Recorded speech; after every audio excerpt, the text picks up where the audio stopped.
make you miss the game, and what went into your decision to take another year? Go Huskies. It's definitely. I wasn't expecting to be sitting here a year ago, watching my girls literally on both sides. Okay. It's been definitely a surprising time for me to come back and just to watch the USA team play. The first time I've watched them play without being on the team since I was in college. So it's definitely just hard watching. But at the same time, I'm grateful to be in this season of life right now where I'm at, and just continuing, like Renee and I got a chance to talk to the girls a little bit, the Huskies, and just to kind of light a fire, continue to let them see us in the legacy that they're carrying on. So definitely just, again, a strange feeling being back, but also grateful to be back. Renee, hi to both of you. My question for you and basketball at this point, how do you incorporate it into your day-to-day life? I mean, something that obviously was such a significant part of what you were doing. I'm just wondering, whether it's watching, whether it's playing, I'm just wondering how you tend to incorporate it. So when I made my announcement last year, I kind of worded it like I'm not going to be a professional for a year. And so I really just let myself not carry the things that I normally would carry in a pro basketball sense, which was a little hard but also very easy because just the rest that came with that. So I haven't necessarily put any kind of ideals about what I need to be doing with basketball. I've just been kind of letting myself just live and put other priorities in place. But I'll for sure turn on the game every now and again and still just enjoy watching. But I'm not at all training basketball-wise. Sure. But I'm staying fit and trying to not to eat every cupcake I see. Red velvet. Yeah. So are you done then? So I'm done. Goodness. I wonder if anybody has any questions about the UConn Huskies. We're back for our 10-year reunion. I know. It's exciting. No, I'm not announcing a retirement or anything, but I'm definitely not able to play this year. Maya, specifically to this UConn legacy that's now lasted going on really 30 years, coming up next year from the first Final Four. Yeah. It's something that you don't often see with women's sports yet. Women's sports are so often being so much younger. Have you thought about just sort of the way in which UConn has come to represent something not just of excellence, but also for such a long term? Yeah, just the consistent investment in something bigger than yourself, I think, is so inspiring. I always go back to Coach and CD. They're it. They've been here. The assistant coaches that have come and the ones that are here now. And we were talking about this earlier about the type of players that come here and what we carry and the target that's constantly on our back, whether you're the most talented that year or not. You just carry that sense of ownership of, I want to do this program right. I want to do my teammates right. And it's something that doesn't just happen. You see the ups and downs. You have this fresh team right now who's experiencing it and learning what it takes to carry on everything that's come through here. So we're hopeful that this generation can get it and figure it out themselves. Hi. Just last week, Kobe Bryant said he thought that you were one of the 3 players to play in the NBA, and now a week later, he's gone. I was wondering for both of you, kind of the shock you felt yesterday and your sentiments about his passing. I mean, first of all, I'm going to comment on that. I did not know that. That is pretty baller. I mean, she is my mom, so I'm not surprised. But that hit everyone, I think, the same in a sense that there's not a whole lot of people that are just out here putting the women's game on their back. And you can see from his Mamba Academy, he's at WBA All-Star. He's at just random games, so he's not only at the flashy games, he's showing up. He's wearing the WBA hoodies. So he was someone that firmly believed in the product of women's basketball, and he was trying to push the envelope and push it. So for us, I'll speak for myself, for me being a women's basketball player, that's a heavy blow because he was making strides left and right, opening up doors.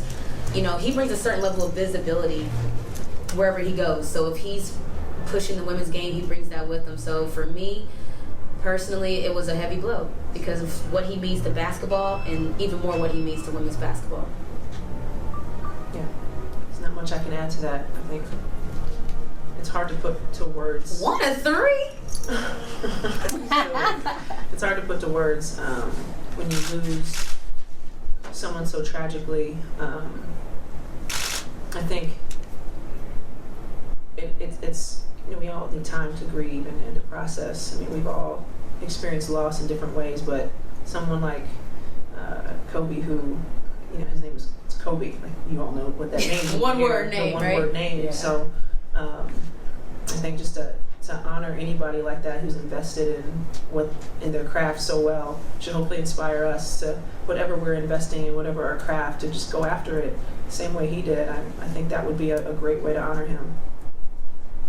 You both are here for a reunion. I mean, kind of going off of the Kobe Bryant news, Diana talked to the University of Hartford and about that connection, about having teammates. I mean, have you been able to reflect in light of that news about how special it is to be back here with your teammates 10 years later?